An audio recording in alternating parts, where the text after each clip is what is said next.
할렐루야. 아침 7시에 찾아가는 하나님의 말씀. 오늘은 에스라 7장 10절 말씀입니다. 제가 잠깐 읽어드리면 에스라가 여호와의 율법을 연구하여 준행하며 율례와 규례를 이스라엘에게 가르치기를 결심하였더라. 아멘.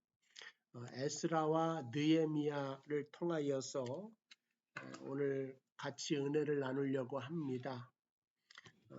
에스라와 느헤미야는 원래 같은 책이고 한 책입니다. 이것을 에스라와 느헤미야 사람별로 나누어서 오늘날 우리가 구약을 보고 있습니다. 이스라엘이 바벨론의 포로로 끌려간 다음에 한 80년이 되었습니다. 이스라엘이 우상 숭배와 하나님을 배반하고 말씀과 율법을 떠난 그런 민족이 되어서 하나님께서는 바벨론을 통하여서 이스라엘을 먼저 심판하시고, 근데 그 심판이 이스라엘이 망하라고 주신 심판이 아니라 새로워지라고 허락하신 심판이었다. 성경은 이렇게 말하고 있습니다. 그리고 그 모든 기간이 끝났을 때, 심판의 기간이 끝났을 때 하나님께서는 이스라엘이 다시 한번 회복되기를 원하시고 재건하시는 일을 하신다 하는 것입니다. 오늘날 우리도 하나님 앞에서 마찬가지입니다. 하나님께서는 우리가 회복되기를 원하고 재건, 다시 한번 건설되기를 원하신다는 겁니다.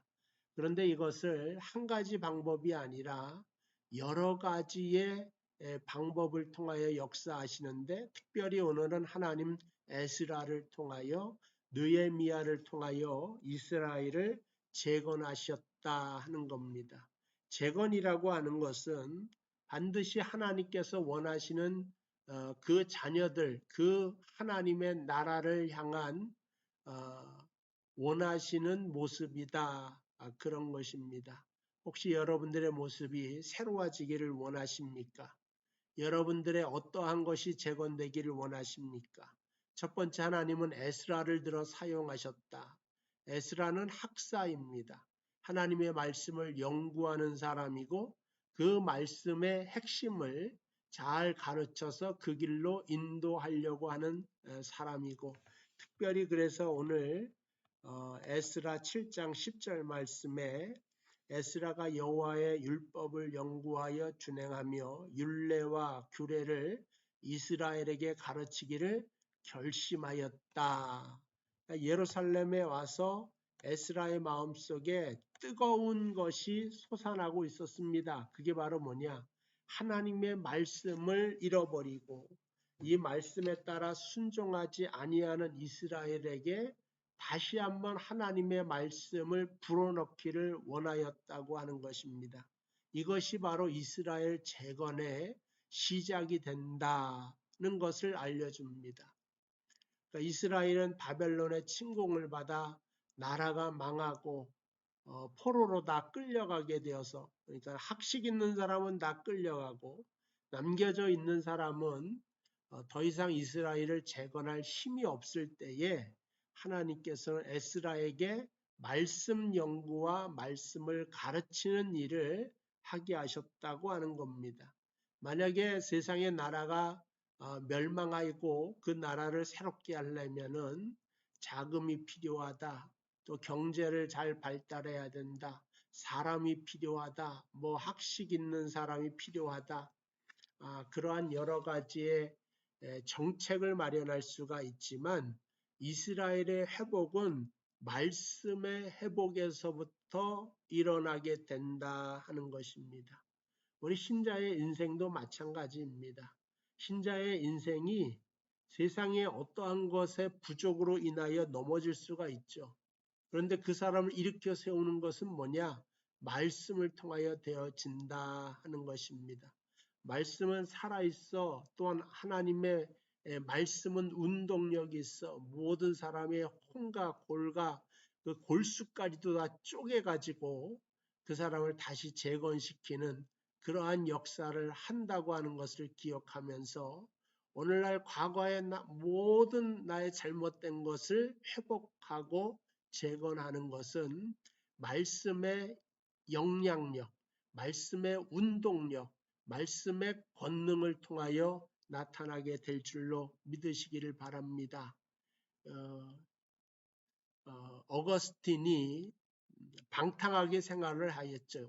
이단을, 만이교회 그 당시에는 이단을 향하여서 뭐 우상을 숭배하기도 하고 술과 여자와 쾌락으로 살아가기도 하고, 그때 로마서 13장 13절 14절에 있는 말씀으로 이제 자다가 깰 때가 되었다고, 하나님 말씀의 망치와 같이 크게 얻어맞고 다시 한번 일어나게 되고 새로운 삶을 살게 되는 역사를 말씀 회복을 통하여 이루게 된 것을 볼 수가 있습니다.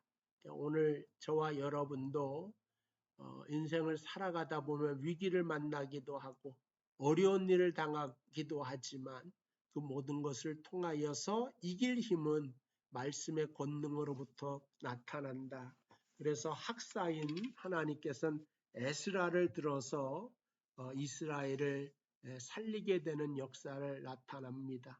그래서 구약에 지금 우리가 읽고 있는 구약의 성경을 정리하고 그 다음에 분류하고 이것을 선택한 사람의 시초가 바로 에스라다. 그걸 이제 정경 캐논이라고 하는데 그 일을 한 사람이 바로 에스라가 되는 것입니다.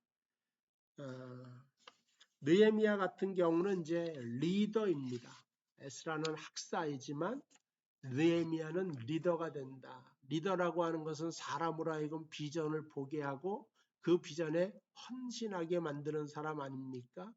예루살렘의 성벽이 다 무너져서 이 소식을 듣습니다. 느헤미야가 예루살렘이 무너지고 불타고 도저히 소생할 힘이 없고 그것을 보고 울면서 그 마음에 수심이 가득합니다. 왕이 느헤미야 얼굴을 보고 네가 어찌미 된 것이냐, 얼굴에 수심이 가득하다. 그때 느헤미야가 술 맡은 관원입니다. 원래 왕 앞에 나아간 사람이 인상을 쓰거나 낯빛이 어둡게 되면 죽을 수도 있습니다. 왜냐?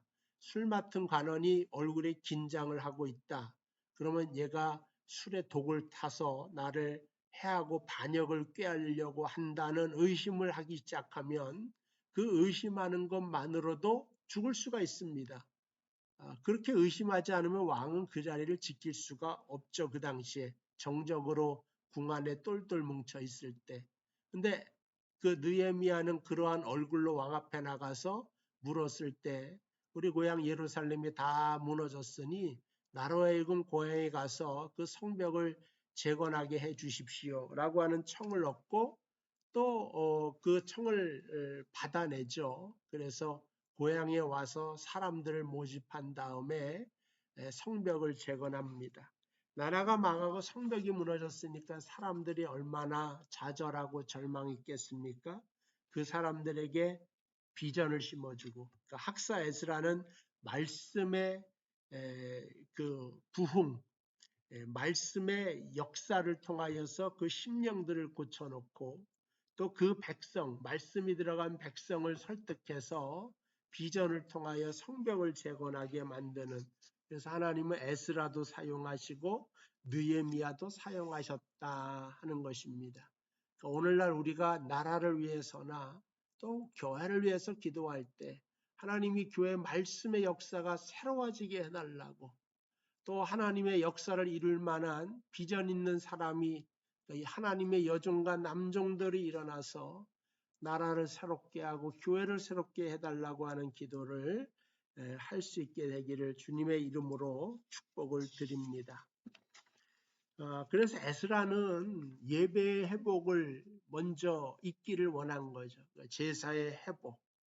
그 다음에 이것은 말씀 낭독으로부터 시작을 합니다. 그리고 이 일을 할 때 반드시 에스라와 느헤미야의 공통적인 건 금식 기도를 하게 된다. 이 금식 기도를 할 수밖에 없는 게 말씀 운동과 성전의 재건을 할 때 꼭 회방하는 사람이 일어나는데 그 회방하는 사람, 방해하는 사람이 멀리 있는 것이 아니라 가까이에 있었다 하는 것입니다. 오늘 우리가 새로워지고 은혜 받으려고 해도 악한 영이 있죠. 그걸 마귀라고 하고 사단이라고 합니다.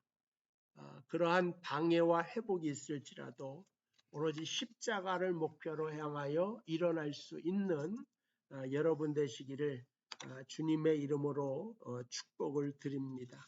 그래서 어제 말씀을 통하여서 여러분 교재를 통하여 에스라와 느헤미야를 읽어보셨겠지만은 그 요약 에스라와 느헤미야를 통하여 배울 수 있는 교훈은 첫 번째로 우리는 말씀에 대해 학생이고 선생이 되어야 된다.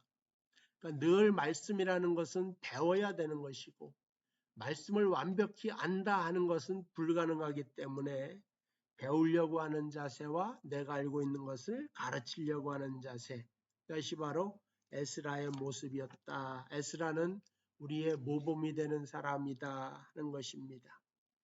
두 번째는 우리는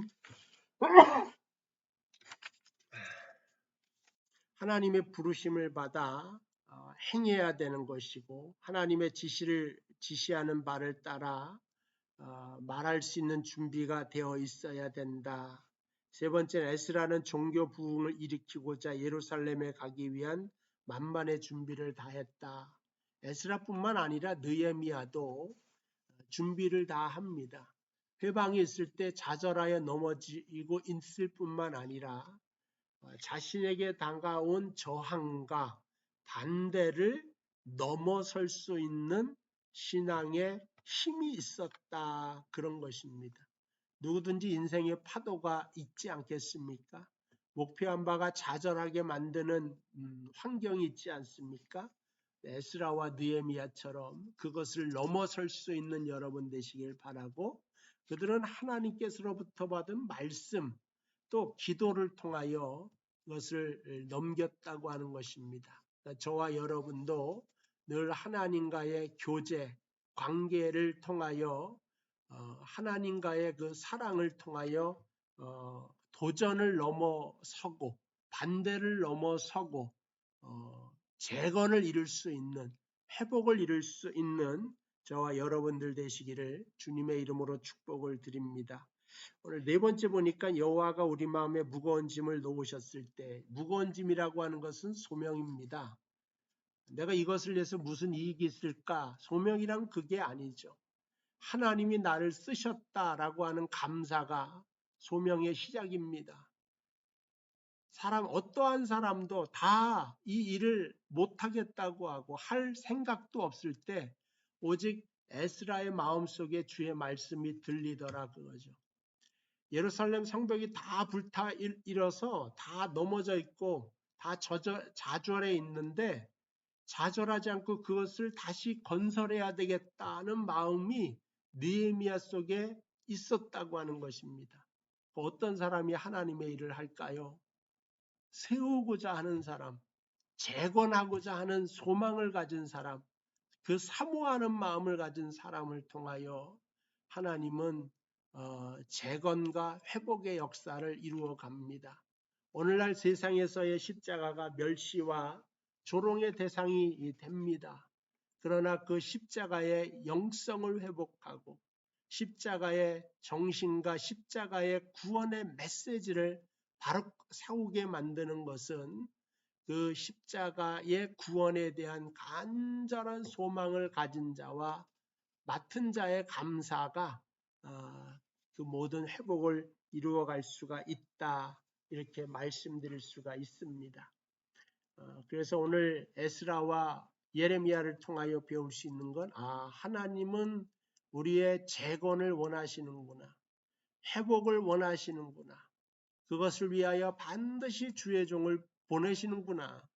오늘 여러분들도 저도 깨닫는 것이 오늘 내가 나 자신을 새롭게 하는데 하나님은 에스라를 보내듯 말씀을 보내주시고 또 느헤미야를 보내듯 말씀의 영성을 가진 리더를 우리에게 보내사 우리 인생을 새롭게 만들고 또한 구원되게 하는 그러한 일을 이룬다고 하는 사실을 기억하면서 주님 안에서 항상 승리되는 삶을 살게 되는 여러분 되시기를 주님의 이름으로 축복을 드립니다. 기도하겠습니다. 하나님 감사합니다. 오늘도 말씀을 주셨습니다. 에스라를 통하여 하나님께서는 우리에게 말씀하여 주시고 느헤미야를 통하여 우리에게 새로운 일을 행하도록 동기부여를 해주시고 할 수 있다고 하는 믿음을 허락하여 주시는 하나님이 되는 줄로 믿습니다. 우리의 마음속에 에스라의 영성이 느헤미야의 영성이 차고 넘칠 수 있도록 우리 모든 명성교회 성도를 축복하시고 우리 명성의 교회를 붙잡아 주시옵소서. 예수님의 이름으로 기도하옵나이다. 아멘. 감사합니다. 내일 이 시간 또 말씀을 통하여 뵙도록 하겠습니다.